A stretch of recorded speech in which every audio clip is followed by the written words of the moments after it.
Good afternoon, Mizzou fans. Welcome into the Bruning Law Firm postgame show after a 78-72 loss to Kentucky that ended Missouri's stay at the SEC tournament way too early, and yet in so many ways felt so fitting and just absolutely perfectly encapsulated this team and this season. We will get to it all. Already see some of the chat comments. We've got some bangers. Tom Izzo, people wanting Tom Izzo to coach Missouri. So I can tell you we're going to have a hell of a show. We'll have some voicemails. Drew King's going to join me from Nashville. We'll get to it all.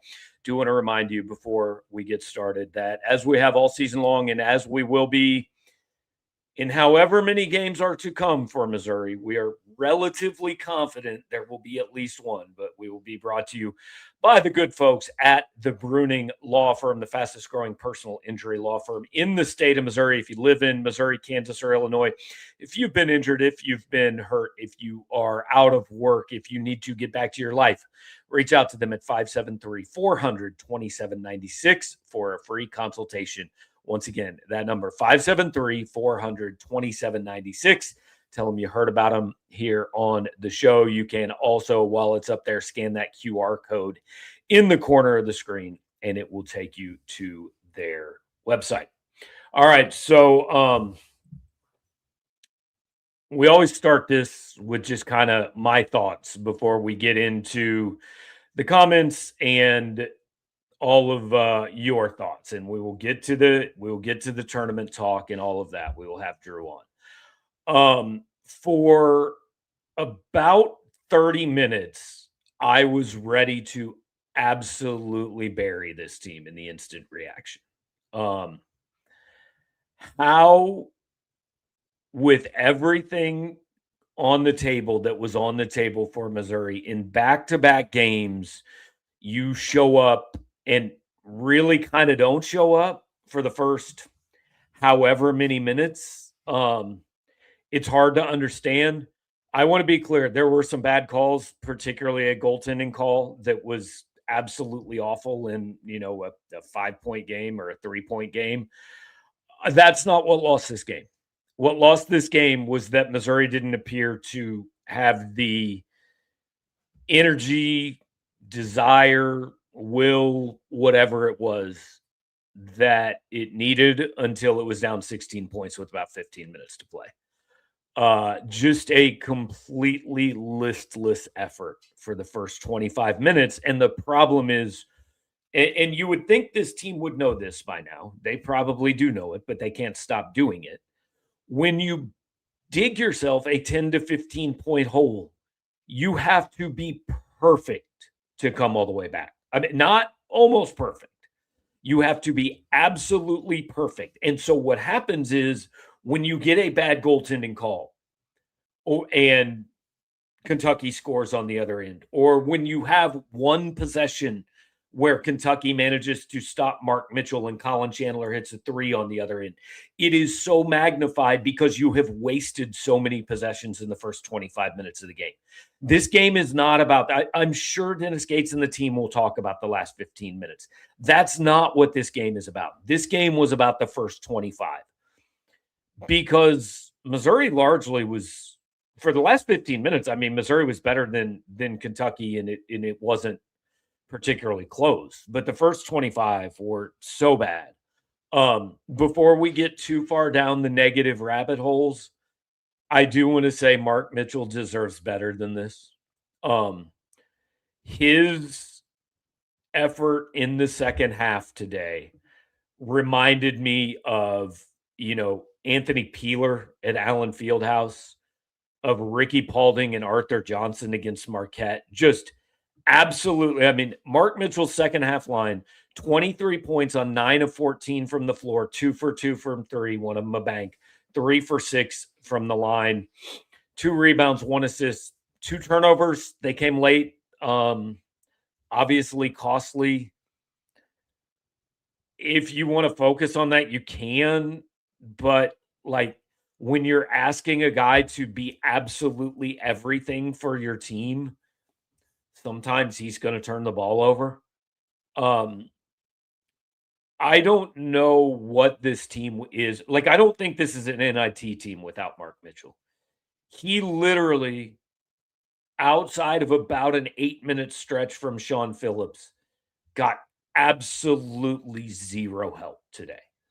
At the end of the game, Jimmy Dykes said that you cannot advance in March without good guard play.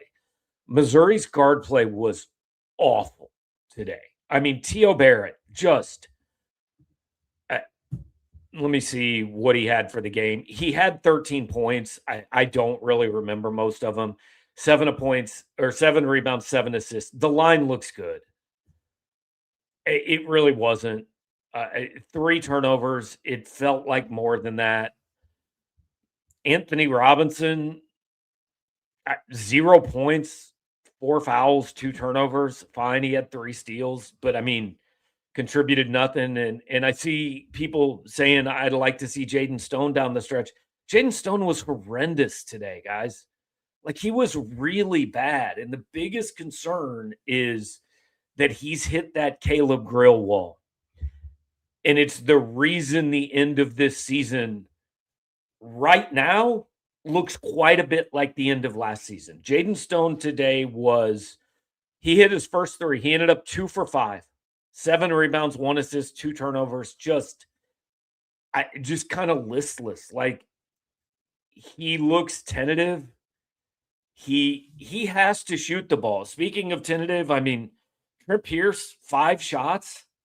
Jaden Stone and Trent Pierce combined for 10 shots in this game in 52 minutes. That's not going to work. I mean, look, if I could do one show about Mark Mitchell and do the rest of the show about everybody else, I would do it that way, because Mark was phenomenal today. A few bumps. I understand he had the turnover that ultimately, on the last possession of the game, he gave up an offensive rebound late. I understand he wasn't perfect. You can't ask him to be perfect. He did absolutely every single thing he could do to drag this team to a win. And he just didn't have enough help, in the end, Mark Mitchell, and we'll talk Shawn Phillips in a minute because Shawn Phillips had something to do with it. But Mark Mitchell made a bunch of plays to drag Missouri back into this, and T.O. Barrett made a few. And then Missouri had a 1-point lead with, 2.5 minutes left, to 2:34 to go. And Otega Owe and Denzel Aberdeen just made plays. I mean, they just made huge plays when their team had to have them.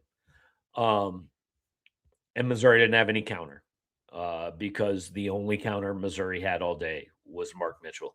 I know we're going to talk about Dennis Gates. We'll get into it. Look, the criticism's kind of valid. Guys, I said after the last game, 1-11, now 1-12 in March in the last 3 years. Like, that's a thing till it's not. And when your team comes out in back-to-back winner-take-all games and kind of doesn't show up for a while, well, I mean, that's got to come back on you. It just has to. Alex and free throws have to be better. Why? They haven't been all year. Like, yeah, you want them to be better, but they aren't going to be. I mean, Mark was 4 of 7 today. Phillips 2 of 4. Pierce 2 of 3. Barrett 5 of 7. That's kind of what they are. It all added up to 15 out of 23. It's not good enough, but it's what this team is. I don't know how to change it. And Malcolm McConnell says Stone's been out of gas for 4 or 5 games. 100%. You hoped maybe the little extra, they had a couple extra days off since Saturday. You hoped maybe that would reset it, but it really didn't. I don't know. I don't know how this team can overcome Jaden Stone just not being a factor anymore. Because Ant Robinson wasn't a factor. Trent Pierce today wasn't a factor. I mean, how many guys can you have there? Trent Burns can't be on the floor. We got to a point where Nick Randall was on the floor. I mean, how many guys can you have where you go, well, yeah, he's not a factor before you just go, well, no wonder they got beat. They had 2.5 players today. Not even 2.5 because Shawn Phillips doesn't get to count as a whole because he wasn't out there the whole game. We'll talk about that in a minute. T.O. Barrett, I don't think was a whole. Again, I know the line says 13, 7, and 7, and I know people are going to write and talk about like he played a great game. I just didn't think he did. I thought he had some really big mistakes and some really bad moments for this team. And the guard play is I think they'll get in. It may be in Dayton. I don't know. They could win a game. I've got a really hard time seeing them doing anything more than that. They're just not. They're not consistent enough, guys. And like this is an average Kentucky team. Kentucky gave them a lot of chances. Their problem is now in round 2, they're going to be playing like an actually really good team, and I don't think they're good enough to pull an upset in round 1 and then also pull a bigger upset in round 2. So that's kind of my opening. Oh, one more. We got to talk Shawn Phillips. Somebody texted me with about, I don't know, after Phillips got the first flagrant foul and said this game is the full Shawn Phillips experience. And then he picked up a technical, and it was really the full Shawn Phillips experience. Like, it was clear in that little 8-minute stretch, 10-minute stretch where Missouri made the run, how much better they are with him on the floor. You have to have him on the floor. And yet, he does so many things that prevent you from having him on the floor. I thought his first 2 fouls, I thought he earned them both. The one at midcourt, like, kind of slapping at a ball handler, you're probably getting a foul there. That's the one that really hurts. But then once you've got one, when Malachi Marino gets the ball down 6 feet from the basket, put your arms straight up. Like, people were complaining about that call, but Shawn Phillips' arms were at like a 60-degree angle. Marino was 100% going to get that call if he shot, and he did, and he should have gotten it. That was a good call. Now, the third one I thought was bad. And the third one really hurt with 10:54 left in the first half. But regardless, he plays most of that second half and is okay. And then T.O. Barrett gets fouled going to the line to make it a 5-point game. And Phillips just shoved a guy in the face. And maybe it wasn't intentional, but he's kind of lost the benefit of the doubt this year. And so that sends it back to the bench for a little while. Missouri still survives, takes the lead, all of that. And was Phillips technical? Were they going to win the game if that didn't happen? No, that didn't lose the game, but it was just so fitting. Buck T says Phillips is like some JUCO kids back in the day, hard to win with them and hard to win without them. And that's, yeah, it's kind of true. Like, this team can't win without Shawn Phillips. But he also does some things that just make it so hard, A, to win, and B, to root for him. Like, I probably more than any other player this year, I've gotten texts and tweets and read messages that, man, I can't stand watching this guy play. I can't root for him all. And I get it, guys. I mean, it is nonstop. Just not very smart plays. I mean, I don't think he necessarily intentionally put his hand in the face of the guy on the seal when T.O. Barrett was driving. But you can't do it. You're going to get called for it, especially when you are getting a flagrant almost every game and officials are clearly looking for it. You have to be smarter than that. You cannot do it. But again, Shawn Phillips was a big reason they got back in that game. He had 8 points on 3 of 3 shooting. He clearly has a good rhythm with Mark Mitchell. And I mean, you guys saw the Trent Burns thing. You just can't do it anymore. I mean, we're way, way, way past the point where there's a margin for error. Like, you can't experiment. You can't say, well, I don't know, maybe I can survive with this guy for 3 minutes. You can't. It was proven today. Trent Burns missed 3 shots and was just abused on defense in, what did he play?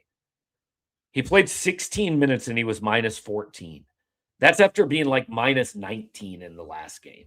And again, I know plus minus is not a perfect stat, but when it looks like that, it's pretty indicative. 14 points. He was 1 for 4, took a 3 for reasons I cannot comprehend, and had 3 rebounds.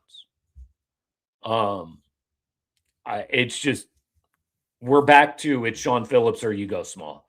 If Missouri gets into the NCAA tournament and Shawn Phillips is in foul trouble, you just go with Cruz and Pierce or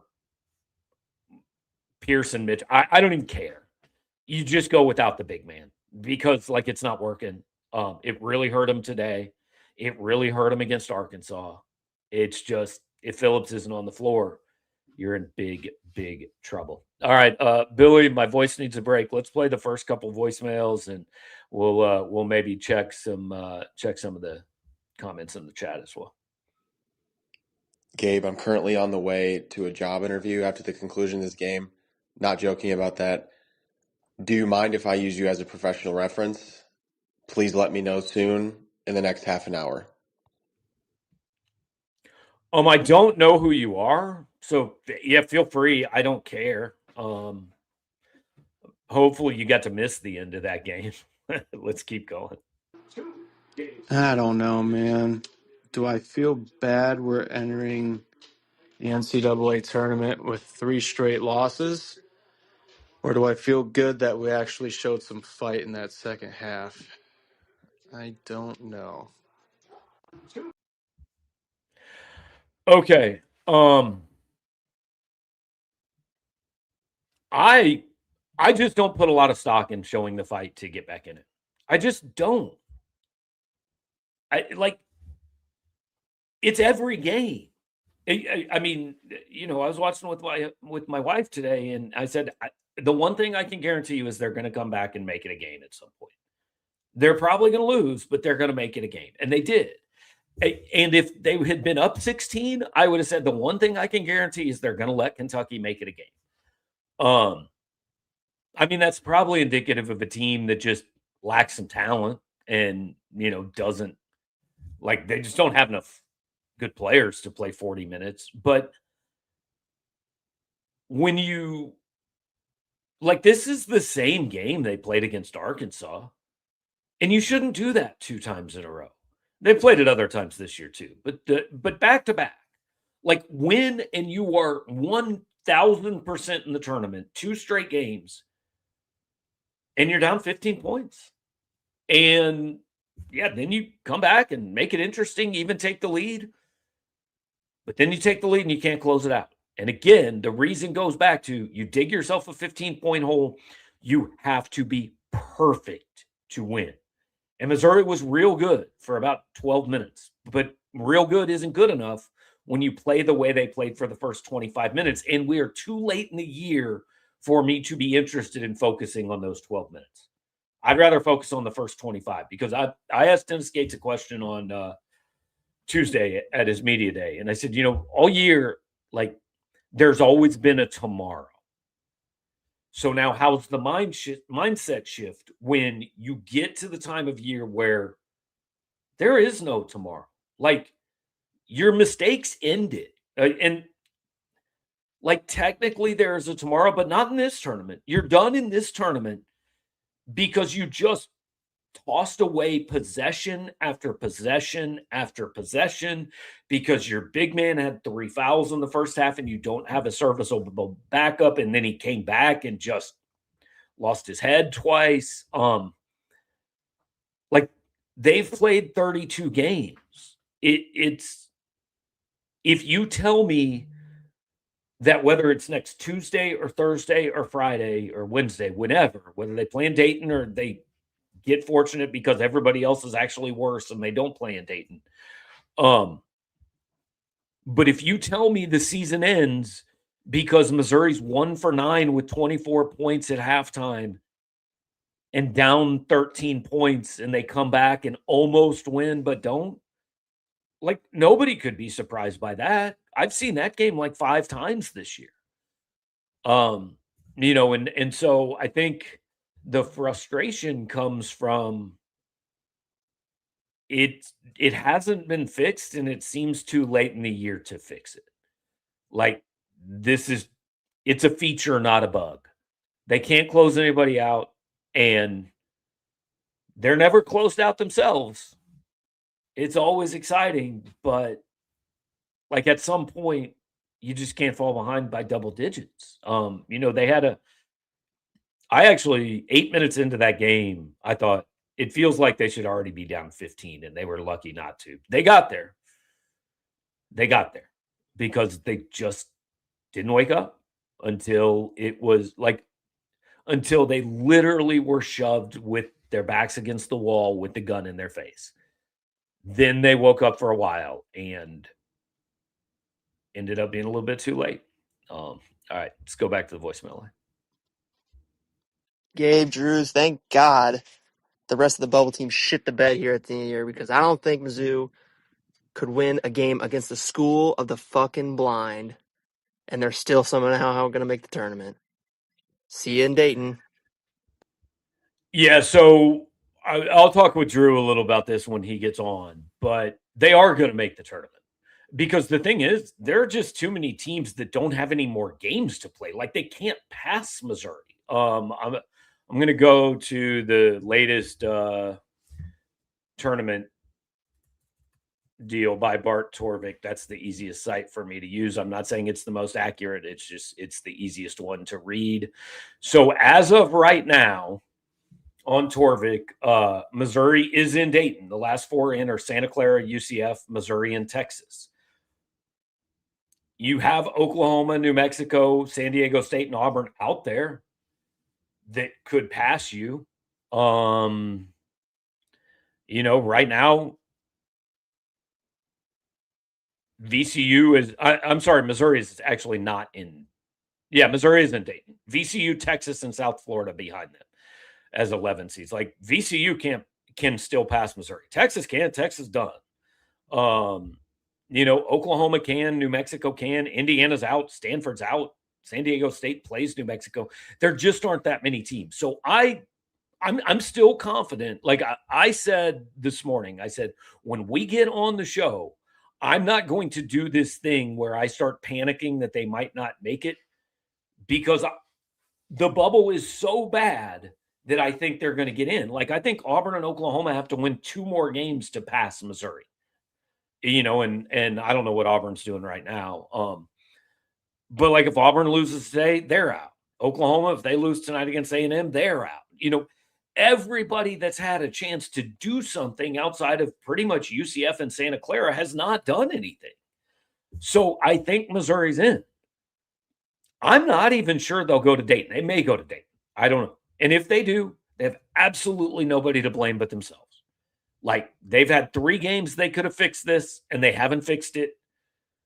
They've left the decision up to somebody else. If they go to Dayton, you can be irritated, you can be frustrated, you can't really be mad. It's their fault. And I don't know what this team will do once they're in. I mean, I think they're going to get in, but I don't know how you would have any belief that they're going to do too much. They just are so. It's not even game to game. It's possession to possession. So wildly, wildly inconsistent. That's where we're at. I think they'll get in.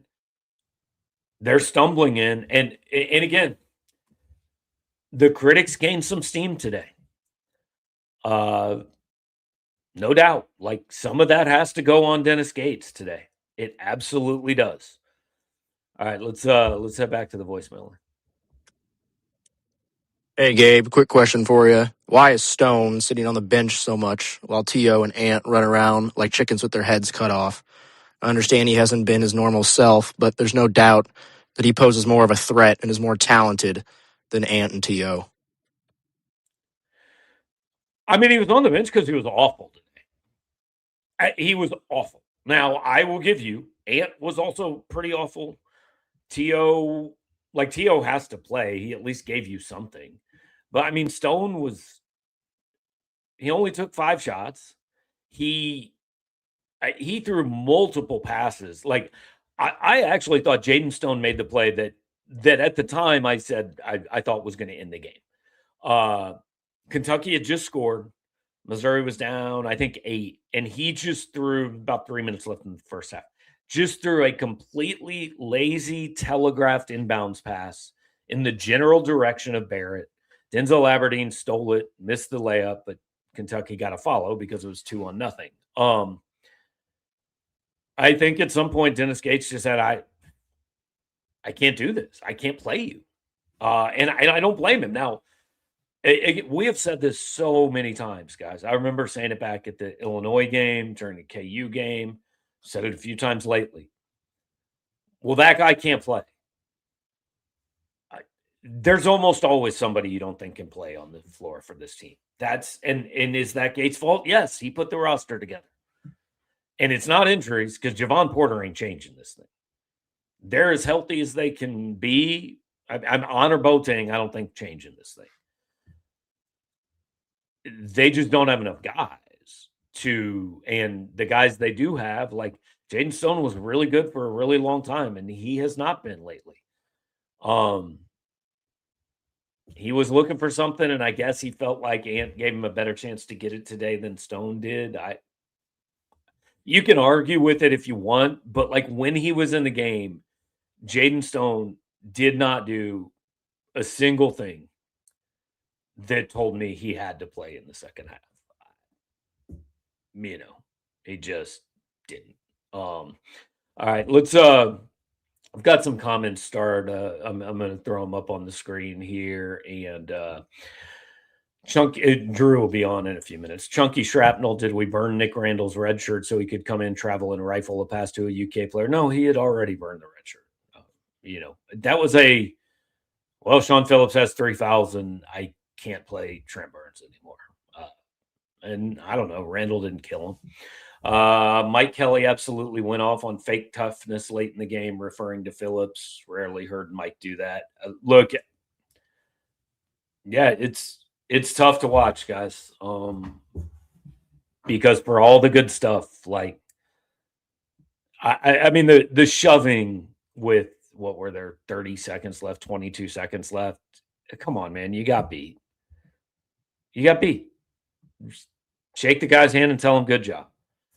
Again, the flagrant, I don't know if it was intentional or not, but they're going to call it 100 times out of 100, especially now that they can replay it and go back and waste everybody's time looking at it. So, yeah, I get all the Phillips comments, no question. Got nothing from Porter, Mack, Ant, Cruz, and Northweather this season. Bad roster building. I largely agree. I mean, throwing Ant in there is tough because nobody could have seen this coming. I think they counted too much on Cruz. I wasn't sold on any of the other 3 the day they took them. So, yeah, I agree with all that. All right, we're going to make sure we give Drew King some airtime here beyond the airtime he got over Jimmy Dykes' right shoulder at the SEC tournament today. Drew, before I bias you with my thoughts, just general overarching thoughts. I thought Jacob Cruz made a really good point after the game where he said it was pretty similar to the first time that they played Kentucky, except for this time Kentucky executed down the stretch. And so it was really competitive game. Obviously, like Shawn Phillips getting into foul trouble 3 minutes in kind of altered a lot of what Mizzou wanted to do. Another Superman game from Mark Mitchell, but like Mizzou just has not been the same team in these past 3 games that was 2 weeks ago.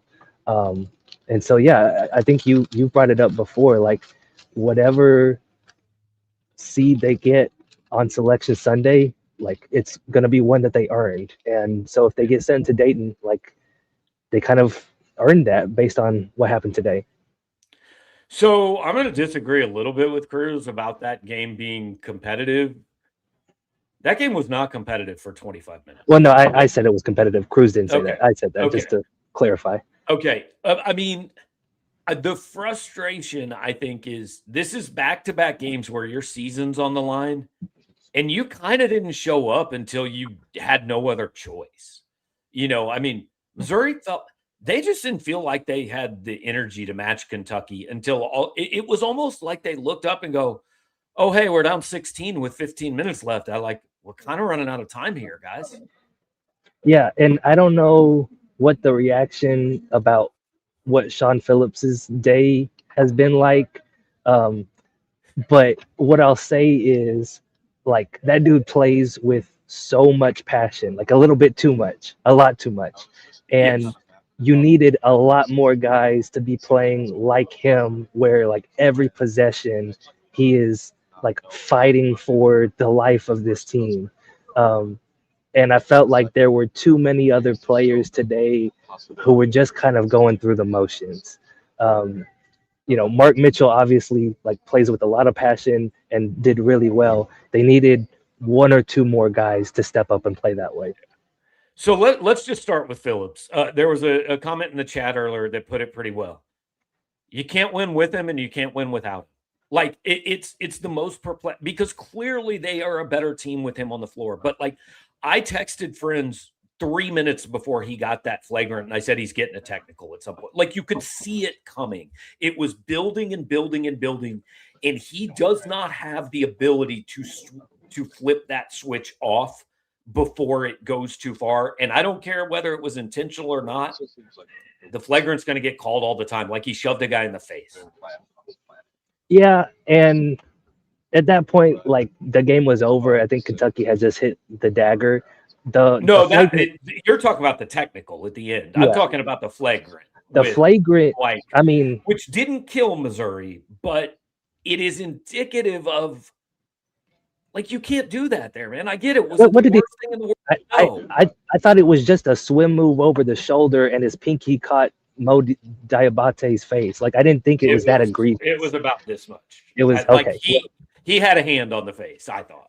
I thought he was just trying to swim move over him, which big guys do all the time, and just caught him in the face. I didn't think it was that egregious, but obviously, like he's got the reputation where it can be egregious. So I get it, but also like I don't know, he did a phenomenal job when he was on the court, though. Yes. Like Mizzou's not in that game without Shawn Phillips, and so yeah, like you can't live with him, I guess, because he's gonna have games like today where he picks up 3 fouls before the end of the first half. But we also saw what the alternative was, and so I think overall, like Phillips still had a really good game. You just kind of have to hope he doesn't do what he did today, which is run into foul trouble off the rip.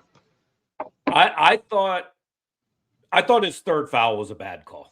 I thought the first two were fair. The first two, like swatting at a guy at midcourt, and then like literally on the Malachi Marino shot, his arms were like this. He 100% hurt. As soon as he picked up the first one, Kentucky knew like we got to go at him and make him pick up his second, and he did. And when he went back out there, they tried it again, and he was staying out of it for a while, and then kind of picked up the ticky-tack one for his third. So, and then the flagrant foul that, I don't know. Again, from my angle, it didn't seem like it should have been a flagrant, but it would have been his fourth regardless. If he hadn't been called for 7 flagrants earlier in the year, I wouldn't care. Yeah. But it's a pattern. But I'll say this going forward, like if he gets 2 early fouls in an NCAA tournament game, Dennis Gates has 2 choices. He can either leave him out there and live with it, or he can go small. That's it. Those are the only choices in a win or go home game, because the other things don't work. Right. Well, and I was surprised he didn't try going small today, because it became very clear that no matter who else Missouri had at the 5, Kentucky was going to get to the rim and score in that first half. And with Trent Burns and Nick Randall out there, they weren't getting the seals inside that Shawn Phillips that was helping clear the runway for Mark Mitchell to go drive to the rim. So I thought, maybe it would have helped to just kind of surrender, like, okay, Kentucky's going to have buckets inside, but let's get some spacing on offense and try to help give Mark Mitchell a lift and give him some space to operate inside. I'm not a coach, though.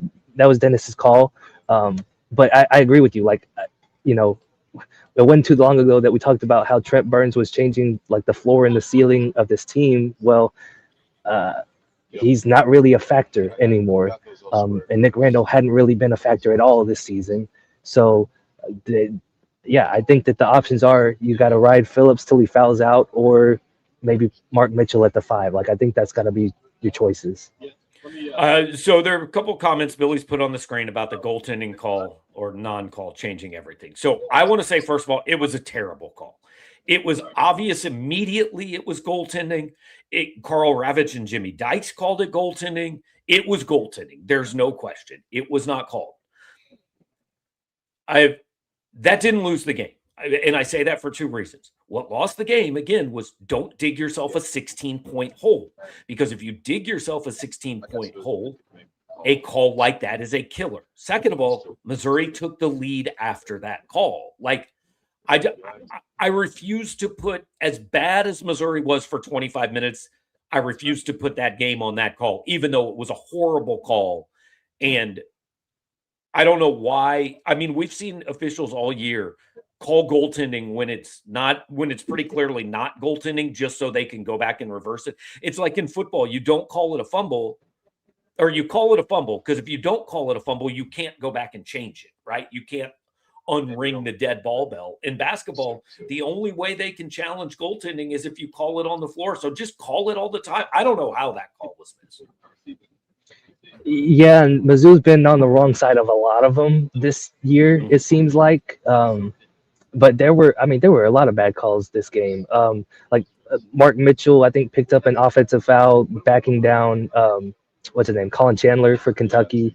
And I thought it was, yeah. So, it's officiating in general. Like, you're never gonna see great calls anywhere, but I don't know that there was any one play that really decided the game.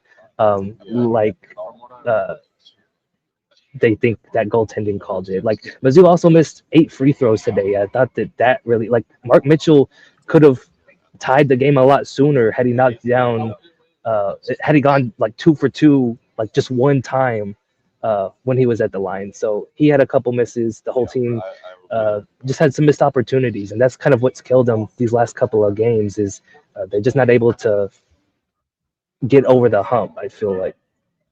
Yeah. What were your T.O. Barrett thoughts today? The first 4 minutes, I thought he was unplayable. And then he kind of settled back down into it. And like 13 points, 7 rebounds, 7 assists. Like, I thought he was fine, but I mean, it just, those turnovers early in the game just absolutely killed him. And really put them behind the 8 ball, which I don't think this team can afford to do anymore. Yeah, like, I was shocked when I looked at the line and it said 13, 7, and 7, because that to me is a really good game, and in no way did I feel like he played a really good game today. No. Now the problem. Go ahead. Well, he had like 11 points. I think I texted you, like, I don't remember him scoring more than twice. So, yeah. Yeah, and he only made 4 shots. Now, we've talked the Ant Robinson thing to death this year. Missouri had largely survived it because T.O. Barrett stepped up and Jaden Stone stepped up. Dude, they're dead. I mean, out of those 3 guys, they got a half of a performance today. Like, Jaden Stone and Ant Robinson were both just absolutely terrible.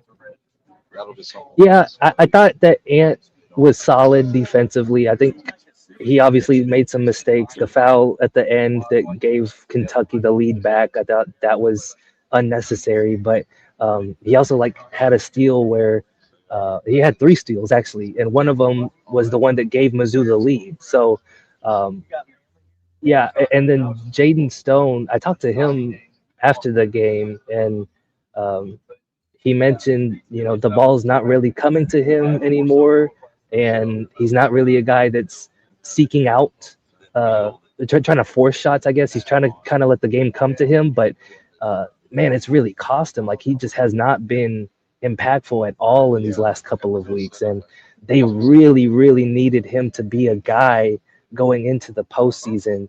And he's just kind of lost his footing, it feels like, because we were talking about him being an all SEC guy, Gabe, and he's just kind of disappeared. So at the end there, like he wasn't even in the game. Like Dennis Gates stuck with the 6-man rotation, and Stone wasn't part of it. I think part of it is because like he's been getting beat defensively, and then if you're giving up buckets and then not scoring at the other end, like can't really have you out there. Right. Well, and Trent Pierce and Jaden Stone combined to attempt 10 shots today, and 2 of them from Pierce came in the last 30 seconds when the game was over. Like, just invisible. I mean, this team they got Mark, they got some of Shawn, and they got a little bit of T.O., and that was all they really had today. Like, we've talked all year, like somebody else has to do something, and nobody else did today. No, and like as good as Mark Mitchell has been, he's not good enough to do it by himself, and nobody in the country really is. But man, Mark is really, really good. So it's interesting. I mean, back-to-back 32-point games, career highs. Has this shown, like, my thought early was, hey, send everything you got at Mark Mitchell and make somebody else beat you. That's how you beat this team. Now maybe you just go, I don't know, just give Marcus 30, because if we defend everybody else, there's literally nobody else on this team that can hurt us. That's kind of what happened today, and like Kentucky still couldn't against Arkansas too. Right. So I've been saying kind of all season, like most of the time, the only person that can stop Mark Mitchell is himself, and that's proven to be true in these last couple of games. But like you said, Gabe, they have to have 1 or 2 other guys step up, and they didn't get enough of that today. Like T.O. Barrett had 13 points, but it was on 4 of 11 shooting. Like somebody else has to be that go-to option and not put all of the pressure on Mark Mitchell's shoulders. And it just hadn't happened lately. All right, so what's next, man? Like, look, I don't know. Everybody has a dip. They're probably in and maybe in Dayton but maybe not. I don't know, man. I don't know. Yeah, knowing how this season's gone and kind of like what everybody else has done, I feel like Mizzou's either going to be the first team getting sent to Dayton or the last team getting a bye. Like that's just kind of how the season's been all year. So I think you need a little bit of luck from the selection committee. I'm trying to pull up the Otter transcript because Dennis Gates got asked for his pitch to the selection committee if you want that. Okay, yeah, I'm interested. Couple things while you're looking for that. Auburn currently up 4 on Tennessee in the first half. Missouri could use a Tennessee win. Seton Hall currently up 3 on Creighton. I don't think Seton Hall's quite in, but it wouldn't hurt them for Creighton to win that game. You're pulling for A&M to beat Oklahoma tonight. Miami of Ohio kind of screwed everybody in America today. How? You know, they lost to UMass. Okay. Good to know. You know, so I think at 32-1 or 31-1, they're still going to get in, but somebody else is now winning the MAC tournament. Yeah, I agree. And I know we're looking at, I think this is Joe Lunardi having Missouri as the last 4 in and Texas as the last 4 by, which is really surprising to me, considering I think he put that out after Texas lost. Well, so here's the wild thing. Last night, after Texas lost, he had Texas above Missouri because Texas had beaten Missouri. Then this morning, before anything was played, he had Missouri 2 spots ahead of Texas. And then after Missouri loses a game to Kentucky, which literally goes down to the last 20 seconds and was a better loss than Texas had last night, they're about, like, I'm pissed at myself for spending time thinking about this. We don't know. they're in the last 4 buys or they're in Dayton. We don't know which one, and we're going to find out Sunday. And it doesn't, like, credit to Joe and all these guys who have made a living out of doing this, but they're just guesses, man. Nobody's in that room, and we're not going to know till 5 o'clock Sunday. That's fair. All right, here's what Dennis Gates said after the game. It's not, he said it's not, because he got asked for an elevator pitch. He said it's not an elevator pitch, it's just facts. We're in one of the best conferences in basketball, one of 36 teams with 5 quad 1 wins. We don't have a bad loss at all. There's no bad loss on our record, meaning quad 3s and quad 4s. We have some great wins at home, and we just lost to a top, 25-30 team. The net doesn't look at where our team is. The net doesn't say Trent Pearson, Jaden Stone was out. It doesn't say that. We're a completely different team than whatever the net is talking about. That's why the committee doesn't focus on the net wins. The net, he said, wins above bubble is there. Our style of play is there. I think we're a completely different team just because of the fact that we are a little bit more healthy. When you add Trent Pierce, our metrics are completely different than when you take them out. And the same with Jaden Stone. He said their Torvik rating is like 36 since the new year. He said ultimately the committee has a job to do. I'm not on the committee. Everything that's being published right now in the media is not accurate information based off of what happens inside that room. And he said, so they're educated based off the history. I hope we have a shot, but we'll see. I agree with all that. It's all why I think they're in, and I'm not particularly worried that they won't be, but also like have put themselves in a position where whatever pops up on that screen Sunday, they're not allowed to complain about. Yep. If it's the last team in the field in Dayton, so be it. If you look up and you're supposed to get Duke in round 2, so be it. You would you've left it in someone else's hands. Yeah. And well, you asked what's next. Like that's kind of what we got to wait on. And it's going to be a long 2.5 days till we find out. But I mean, ain't nothing else that Mizzou can do at this point to change that. So, Right. Yeah, like what I said, just kind of a missed opportunity again for the team. Yeah, I don't know about you, man, but whenever I went and covered a conference tournament and the team I was there to cover lost on the first day, it's like, thought I was going to be here for 4 days and now I'm all done. What the hell do I do now?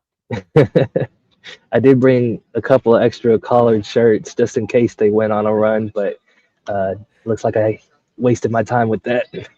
Yeah. Not great. I don't know. This game to me was it just so perfectly encapsulated this season. Like it was right there. It was one play either way. As soon as I gave up on them, they made a game of it. As soon as I actually thought they were going to win, they gagged it away. Like Shawn Phillips got a technical and a flagrant. I mean, it was just everything in this season was all packed into those 40 minutes. Yeah. And, I went into this game with a little bit of confidence because Mizzou's done a really good job of bouncing back from skids like it's had. And after today, I'm not so sure that they're going to bounce back from this one. All right, so let's let you finish up with that, and then I'll let you go right. Look, man, you lose 4 straight to end this thing. You go one and done in both tournaments. There ain't much ammo back against the critics right now. Yeah. Yeah, and I just wrote a whole column about like how you probably have to extend Dennis Gates after this season, but you end the season losing 4 in a row, it kind of Again undoes like all of the goodwill that you built up leading into the postseason. I wouldn't be so confident that necessarily happens. And it could hey, one can happen, but Like it is very important. And I'm not even talking about the Dayton game because I'm not counting the Dayton game. Yeah. This team needs to win an NCAA tournament game because otherwise, man, that noise is going to be so loud. And again, I don't really know how you would argue with it. Like last year, it was 6 of 8. If it's 4 in a row here, like that's a trend until it's not. Yeah. And shoot, I forgot the point I was going to make. I'm sure it was an excellent one. Well, like Rocco Miller, talked about how the selection committee or ESPN is, or whoever the TV networks are almost definitely going to want an SEC team in the play-in. And like Mizzou has made itself a candidate. And if they go to Dayton and lose, we said like that doesn't really count as an NCAA tournament team. And so you go into next year, and I don't know that Dennis Gates would necessarily be on the hot seat, but it definitely be a prove it year. Like you've got like 2 5-stars coming in. You can't have this kind of a finish again with that kind of talent coming in on the roster. So yeah, I think that the pressure is on right now heading into the NCAA tournament. I will say, if there's one silver lining to going to Dayton, it's that I think before last year, every single season there was a team that was in the play-in that made the Sweet 16. And so maybe Mizzou figures things out and goes on this magical run. I'm a little bit skeptical of it right now, but like March is gonna march. So that's kind of what you got to hope for right now. I just kind of hate going into March being like, I don't know, maybe after 32 games, all of a sudden there'll be somebody they haven't been all year. Right. So, yeah. All right, man. Well, appreciate it. I know you got a lot of stuff, open locker room, and you'll have plenty of stuff from down there. So we'll let you get to it, and I will listen to the voicemails, which I'm sure will be super happy. Yeah. Well, have fun with that. I'll see you. All right, Drew. Have a good one. Drew King, Bridgestone Arena down in Nashville. Appreciate him joining us. And like I said, he's going to have a lot of stuff, guys. He talked to the team in the locker room and all that. All right, let's one quick note. I saw a comment that said LSU was a bad loss. Not by like the metrics how bad losses are defined. It was a quad 2 loss. Actually, at the time might have been quad 1. So like, does LSU kind of suck? Yeah. But OU is on the bubble, guys. Like, you're just making things up. Bad losses. No, it just isn't. I mean, bad losses losing to Ole Miss last night. And yes, Missouri lost to Ole Miss, but it was on the road. It was a quad 2 game. I'm just telling you, the way the NCAA tournament selection committee defines bad losses, Missouri doesn't have any. You can define it differently if you want, but the selection committee defines it one way. All right. I just got a warning that the battery's dying on my headphones. So let's start powering through these voicemails. 1 and 12. Peaking at the right time. Learn from last year. Yeah, it's a thing till it's not. That's just what I'm going to keep saying. It's a thing till it's not. He's got to get it turned around. No question. Apathy has set in. He's 1 and 12, Gabe. Enough's enough. If you're apathetic, you don't call into our voicemail line after games. Let's keep going. A win absolutely would have meant something today. Crawling into the tournament on a losing streak is never good, especially as history with these teams have shown us. Shame on you for that comment, Gabe. I'm just kidding, of course. I couldn't help myself. Have a great time in Dayton. All right, I don't know what I said or did, but I'll take the blame, I guess. Let's keep going. Hey there. I wasn't even going to call in or nothing. Regardless if this season's over or not, I really don't care about next week if they play a game. Nothing against the players. Hope they do well, just as a fan. Speaking of which, probably the most frustrating thing about being a Mizzou fan, alumni, whatever each person's situation may be, is all of those things that people are. Like, how long is this fucking fan base going to blame the fucking goddamn refs for fucking every fucking loss? It's fucking old All as right. shit. I feel like that. I feel like we're over the limit. If we can cut that off, I feel like I'm going to get flagged by YouTube. So every fan base blames the refs for every loss. Like, that's not unique to Missouri fans. As far as not caring about next week, like, you're gonna care. I guess it makes people feel better to say I don't care. It doesn't bother me. You're gonna watch the game. You're probably gonna be on here, especially if they lose. You're probably gonna leave us a voicemail with 22 F bombs. Like, it's okay to say you care, man. That's why it matters. Because if it does happen, like if they do, I think they're winning 2 games or maybe 3 games next week. Absolutely, I do not. But it's not the most impossible thing in the world, right? And if it does happen, like, you're gonna hope you sat there and watched it, and all of a sudden it's gonna feel like worth it for having to put in this time. But like, who cares the most are people who have to tell you how much they don't care. That's it. Like, and I'm not. I promise this isn't just about the voicemail. This is about, like, I've seen a lot of it. If you have to tell everybody how much you don't care, it's the greatest indicator that you 100% care. And caring is good. I'm glad you care. Dennis Gates is glad you care. Like, it's fun. This is why we do it. But the whole, I'm not even going to watch, you're going to watch. It's the NCAA tournament. Your team's in it. You're going to watch. Let's go. Hey, Gabe, Matthew from Sedalia here. Just calling in to give Shawn Phillips a lot of credit today. Definitely fouled that guy when we were only up 3 to put them up 5. Got lucky they didn't call that. He was late to help. If he's on time, that's not a shot that they get off. But he was late. It's not a big deal. Oh, and don't worry, because after he screws it up, he goes and definitely should have gotten a technical, and that should not have been on the Kentucky guy. And then, to top it off, he cries on the bench like a baby. They got to leave him in Nashville. I mean, if they leave him in Nashville, they're losing the first round game, regardless of who they play.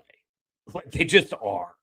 It's, again, you need him, and I understand why he makes you mad, and I understand that it might suck that you need him, but you need him. They're crying on the bench like, hey, man, I'd rather have a guy that cares than a guy that doesn't. Nobody called Mark Mitchell a baby for crying on senior day. Like, it's different people show emotions in different ways, man. I'll never rag on a guy for that. Because I do think Shawn cares. I think is probably could use a little help channeling some of that emotion. I also agree the Kentucky guy didn't deserve a technical. I thought that was fully on Phillips, but whatever. Reasonable people can disagree. All right, let's keep going. Great game today. Mark Mitchell, you played your heart out today. Let me just say this to all the Mizzou fans being negative. Stop blaming Dennis Gates. I mean, you still want to talk about the non-conference schedule. I mean, at this point, they should get in, Dayton at worst. And you know what? I'm just blessed because I got to see an adorable Drew King right behind Jimmy Dykes today at the game. You know what? Most likely we're going to be dancing. That's all you can ask for. Great game today. A adorable Drew King. I like that. All right, let's keep going. We still got a handful of these left. Are we allowed to say that Dennis can't win in March now? I mean, that's got to be allowable, right? I mean, yeah, it's a narrative. I mean, I don't care that he won 5 games his first year or 4, whatever it was. His best March involved losing to a 15 seed. Since then, it's been complete and utter dog shit. In fact, I like complete and other rather than complete and utter. Again, it's a thing till it's not. Let's go. David is Schiff calling you from the Big East tournament. I almost lost my train of thought. I'm sorry. I will keep this brief because I did not watch a minute of the game. Sounds like you did. Who has dragged a Missouri team to the NCAA tournament or attempted to drag more, Cassius Robertson or Mark Mitchell? I will vote for Mark Mitchell because I think that the supporting cast around Cassius, if you want to call it that, obviously was a non-Michael Porter team. Kevin Purrier, Jordan Barnett, Geist. I think that all of those guys were way more talented than what we're working with on this current team. We'll see what happens Selection Sunday. Peace. Oh, and No, it's Mark Mitchell without question. I mean, Cash has had Jordan Barnett and Kevin Purdier and Jonte Porter. I mean, it's not close. Mark Mitchell without Mark Mitchell, this team's like 4-14 in this league. I firmly believe that. All right, we got 6 more. Always sucks to lose. I mean, we all know that. I know a lot of it's going to be Gate sucks, this team sucks, whatever. Mark Mitchell, incredible. I still could see how we make a run in the tournament with how good he's playing. We just need more from Stone, Pierce a little bit, and Anthony Robinson and T.O. Barry have to be better. They single-handedly gave Kentucky 20 points today. That has to be cleaned up. I know it's in the season, so it probably won't, but I'm excited to see what they can do in the tournament. I don't see how they're left out unless Miami, Ohio losing cost them. I should have just played that voicemail, and that would have been the show. Hit all the high points. I agree with all of it. So yeah, no notes, no complaints. Let's go. All right, this man's Jovan.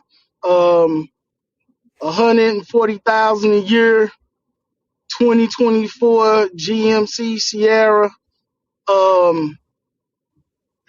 Alamo Ranch area. Look here, I don't want to hear anything about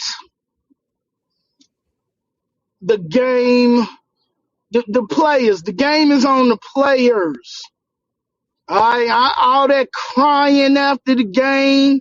Look here, all that tough talk and pushing. I don't want to see all them tears. It's the first time I'm gonna say it that I ever said. The game on the players. All right, you either play to win the game or you go home. And obviously, our guys did not come to win the game. I enjoyed that. I don't have a lot to add, but I did enjoy it. Thanks for the call, Jovan. All right. I'm not the biggest ref complainer or ref hater in the world, but man, I mean, we all know about the missed goaltending. But that bullshit third foul on Shawn Phillips, keeping him out for the last 10 minutes of the half, and obviously he plays a little more careful so he doesn't pick up the fourth and fifth. Like, that changed the game. That single-handedly cost us the game. I mean, I don't even know what to do. Obviously, missing a few free throws doesn't help. Barrett didn't play a great game. I mean, hopefully we still get in, but I don't know. That one hurts. Yeah, we've discussed both those calls. I thought they were both bad. I don't know that they lost the game, but I thought they were both bad.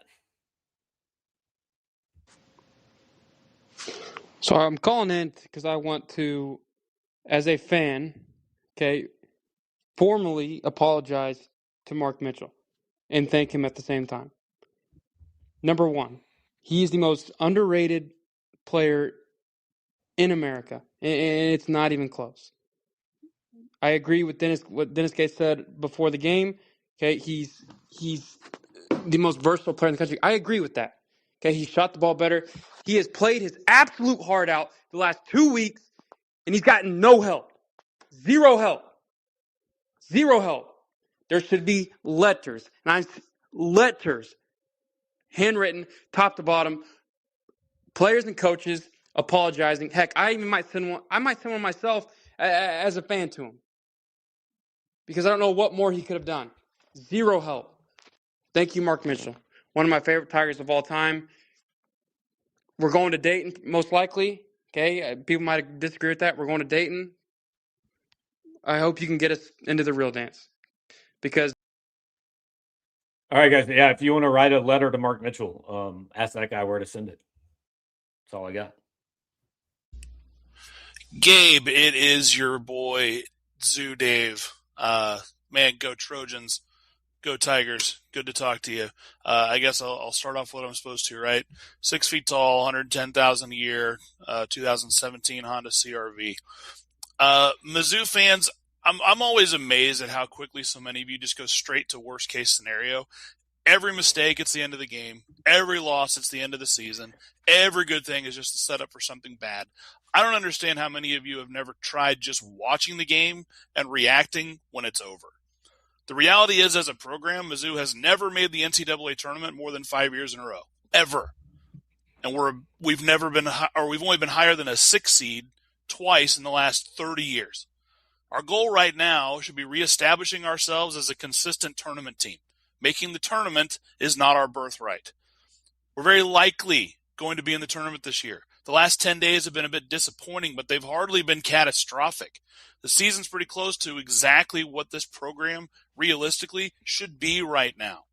How about you take a deep breath, get some fucking perspective, try supporting this team instead of assuming everything is falling apart. MIZ, good to talk to you.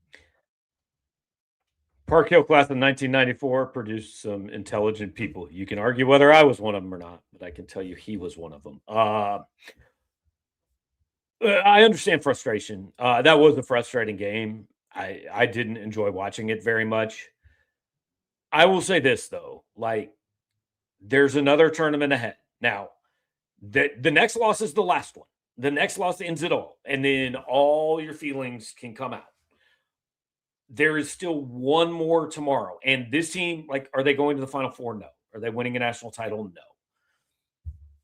Can they win a game? Can they maybe win two? Like, there's a pretty good chance they have the best player on the floor 2 days next week if they get to day two. So I don't know. Take your shot. I mean, that's the option. The other option, I guess, is go opt for the NIT, which seems stupid to me. But all right, let's go ahead. Gabe, Anthony Robinson, 29 minutes, 0 points, 0 assists, and 2 turnovers, and arguably the worst play of the game when he fouled their guard out on the 3-point line with a low shot clock. I am a 24-year-old, retired, 9-to-5 worker, and I could have gone out and done better than that. It's unbelievable how he was still playing. I need to know how you're retired at 24. That's incredible. Maybe you just mean retired from basketball. Either way, awesome. Yeah, I think you were kind of right on that. I don't have a lot to say. Had a couple of questions that I'd start earlier that I'm going to throw up, and I want to make sure we answer before things are over here. Todd Hartstein says, at this point, should we even care if they get in the NCAA tournament or not? Yes. I mean, I get whatever. If you want to not care, you don't have to care. I can't make you care. But I don't understand this. It's the emotional hedging. I don't give a shit. Don't watch if you don't want, I guess. I don't know.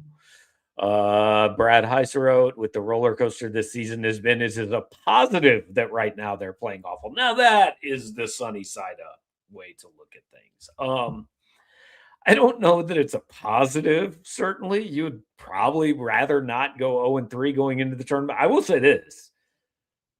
Like, half the teams that play in the tournament go in off a loss. Now, not all of them go in off 3 losses. So, but I really got, like, I don't know. All I know is their first game's going to be close. There's probably going to be a shot in the air to win or lose it with 10 seconds left. That's the way most of them have gone.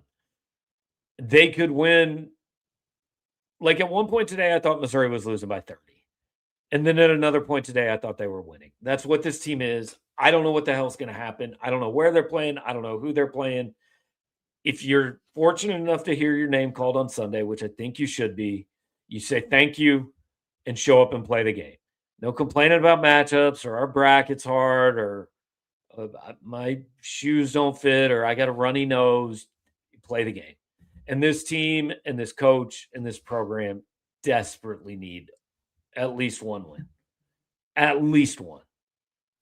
I think it would kind of flip around a lot of the way people are feeling right now. I wouldn't save everything. I'm not saying if you get in the tournament and get to the second round that, hey, magical season and everybody's thrilled. I'm not saying that at all. but it would feel a lot better than it feels right now. Because today kind of sucked. That's, I mean, we're just being honest. What a very fun game to watch most of the game. It had all the elements that have made this season fairly maddening. And it, like at some point, man, that piano is going to fall on poor Mark Mitchell. Like there's only so much dragging that one guy can do. I hope he gets a chance to experience a win in March. We'll see what the matchups are. Drew's going to be, he'll have full coverage today from Nashville. He will have a little follow up tomorrow morning. He'll be on his way home. We'll continue to kind of monitor the bubble, see what happens, give you daily updates on where Missouri stands based on what else goes on in the conference tournaments. As we sit here, 3:28 on Thursday, I'm still relatively comfortable that Missouri is in the field. I think it takes a lot for that not to happen. As I've said, it's not completely impossible, but I would be very surprised. We'll see what happens over the next 3 days, and we will be covering Selection Sunday. I don't know what Missouri's plans are. I don't know what they'll do as far as media or being able to watch or anything like that. But we will be covering it. We'll be here with you guys one way or another. We will have a reaction show on Sunday night after the Selection show before hopefully Drew flies off to some city that's not Dayton, Ohio, but better Dayton than nowhere. I feel like that's going to be